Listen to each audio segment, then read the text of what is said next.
Hi అండి. నమస్తే. Welcome to Suhasini's kitchen. నేను మీ సుహాసిని రెడ్డి. ఈరోజు మన కిచెన్‌లో ఉప్మా రవ్వతో చేసుకునే ఒక సింపుల్ బ్రేక్‌ఫాస్ట్‌ని చేసి చూపించబోతున్నా. చాలా చాలా టేస్టీగా ఉంటుందండి. ఇలా చేసి పెట్టారంటే ఒకటికి 4 తినేస్తారు. అంత రుచిగా ఉంటాయి. చాలా చాలా సింపుల్‌గా, ఇన్‌స్టంట్‌గా తయారు చేసేసుకోవచ్చు. మార్నింగ్ టైమ్‌లో ఏ మాత్రం కూడా హడావిడి లేదు. మరి ఇంకెందుకు ఆలస్యం? ఒక్కసారి చూసి ట్రై చేయండి. దీనికోసం కాస్త పెద్దగా ఉన్న ఒక బౌల్ తీసుకోండి.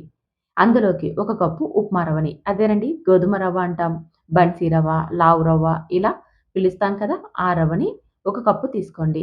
తర్వాత ఇందులోకి అదే కప్పుతో 2 కప్పుల నీళ్ళని వేసేసుకోవాలి. మనం ఏ కప్పుతో అయితే వాటర్ తీసుకున్నామో అదే కప్పుతో రవ్వని తీసుకోవాలన్నమాట. ఇలా 2 కప్పుల నీళ్ళని వేసేసుకొని ఇదంతా బాగా కలిసేలాగా కలుపుకోవాలి.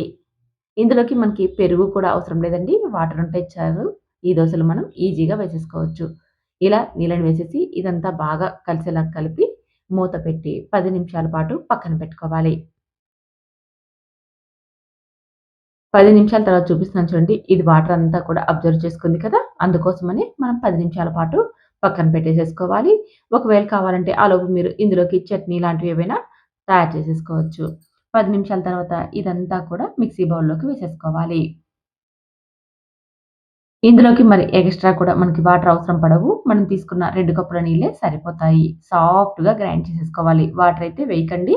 ఇలాగే అంతా గ్రైండ్ చేసేసుకొని ఒక గిన్నెలోకి తీసేసుకోండి. ఇలా మెత్తగా చేసుకున్న ఈ మిశ్రమాన్నంతా ఒక బౌల్‌లోకి తీసేసుకొని, ఇప్పుడు ఇందులోకి రుచికి సరిపడా ఉప్పును వేసుకోవాలి. చూడండి, బ్యాటర్ అనేది ఈ విధంగా జారుగా ఉండాలి. మనం ఎక్స్‌ట్రా వాటర్ ఏమాత్రం వేయక్కర్లేదు. 2 కప్పుల నీళ్ళు తీసుకున్నాం కదా! ఆ నీళ్ళే మనకి సరిపోతాయి. ఇందులోకి ఉప్పును, అలాగే చిటికెడు పసుపును వేసుకోండి. పసుపు అనేది పూర్తిగా ఆప్షనల్. వేసామంటే మంచి రంగుతో వస్తాయి. అంతే తప్ప మరేమీ లేదు. కావాలంటే వేసుకోండి. లేకుంటే స్కిప్ చేసేసేయండి. ఇలా ఉప్పును, పసుపును వేసేసి కలిపి పక్కన పెట్టేసేసుకోండి. ఇప్పుడు స్టవ్ మీద పాన్ పెట్టుకొని, అందులోకి 2 స్పూన్ల దాకా నూనెను వేసుకోండి. 2 పచ్చిమిర్చిని చిన్న ముక్కలుగా కట్ చేసి వేసుకోండి. అలాగే ఒక పావు కిలో ఉల్లిపాయల్ని చిన్న ముక్కలుగా కట్ చేసి వేసుకోండి. 3 మీడియం సైజువి తీసుకున్నామంటే పావు కిలో అవుతాయి. ఇలా ఉల్లిపాయ ముక్కల్ని వేశాక ఒక క్యారెట్‌ని, అలాగే 2 లేదా 3 బీన్స్‌ని చిన్న ముక్కలుగా కట్ చేసి ఇందులోకి వేసేసుకొని, ఇవంతా కూడా లో ఫ్లేమ్‌లో ఒక 50% ఫ్రై చేసేసుకోవాలి.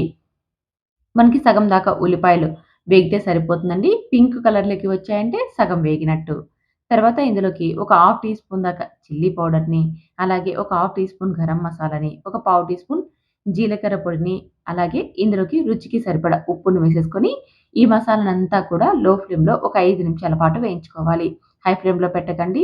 మనకి మసాలా అంతా కూడా ఘాటు వచ్చేసి మాడిపోతుంది. లో ఫ్లేమ్‌లో వేయించుకున్నామంటే మంచి రుచిగా ఉంటుంది. చూడండి, ఈ విధంగా 5 నిమిషాల పాటు ఇదంతా వేయించుకున్నాక ఇప్పుడు స్టవ్ మీద నుంచి దించి ఒక ప్లేట్‌లోకి తీసుకోవాలి.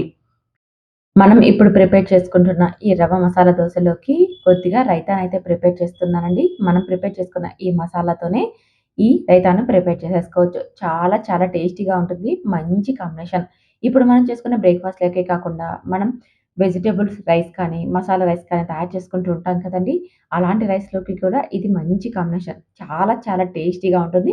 హెల్తీ రెసిపీ కూడా. మీరు కూడా ఒక్కసారయితే ట్రై చేసి టేస్ట్ చేయండి. చూడండి ఎంత సింపుల్‌గా తయారు చేసేసుకోవచ్చో. గట్టి పెరుగును ఒక కప్పు తీసుకొని, అందులోకి ఈ మసాలాని ఒక 3 స్పూన్లు వేసేసుకోండి. కొద్దిగా కొత్తిమీరని, చిటికెడు ఉప్పును వేసుకోండి. ఆల్రెడీ ఉప్పును వేసుకున్నాం కదా! కొద్దిగా వేసుకుంటే సరిపోతుంది.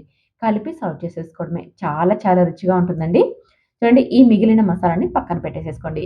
ఇప్పుడు మనం దోసనైతే ప్రిపేర్ చేసుకుందాం. దానికోసం మనం ఇందాక దోస పిండిని కలిపి పెట్టుకున్నాం కదా! అందులోకి చిటికెడు వంట సోడాను వేసుకోవాలి. ఖచ్చితంగా వంట సోడా అయితే అవసరమవుతుంది. అది కూడా చిటికెడంటే చిటికెడే. ఆ వంట సోడాను వేసుకున్నాక ఇదంతా బాగా కలిసేలాగా కలుపుకోండి. తర్వాత స్టవ్ మీద దోస వేసుకోవడానికి పెనం పెట్టుకొని, పెనం వేడెక్కాక కొద్దిగా నూనె అప్లై చేసేసుకొని, నేను వీడియోలో చూపించిన విధంగా దోసనైతే వేసుకోండి. మనం రెగ్యులర్‌గా దోసను మనం గరిటెతో పల్చగా వేసుకుంటాం కదా! అలా కాకుండా కాస్త మందంగా ఉండేలాగా వేసేసుకోండి. మరి ఊతప్పంలాగా, దిబ్బ రొట్టెలాగా చాలా మందంగా ఏమీ అవసరం లేదండి. కాస్త పల్చగానే వేసేసుకోండి.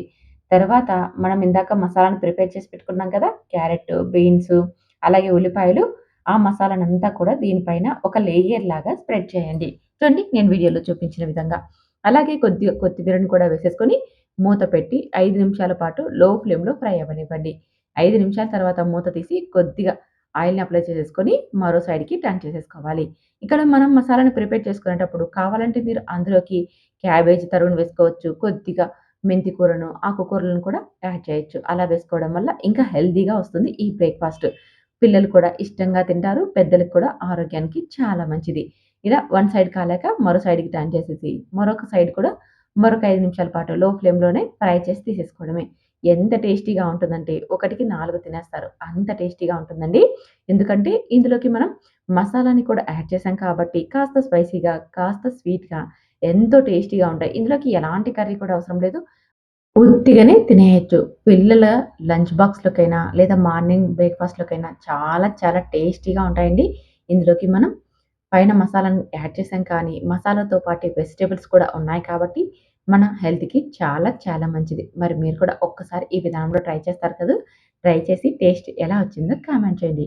నచ్చితే మాత్రం లైక్ చేసి మన ఛానెల్‌ని ఫాలో అవ్వండి. అలాగే ఈ వీడియోని మీ ఫ్రెండ్స్, ఫ్యామిలీ మెంబర్‌కి షేర్ చేయండి. ఇలాంటి వీడియోస్ కోసం సుహాస్నస్ కిచెన్‌ని సబ్స్క్రైబ్ చేసుకోవడం మాత్రం అస్సలు మర్చిపోకండి.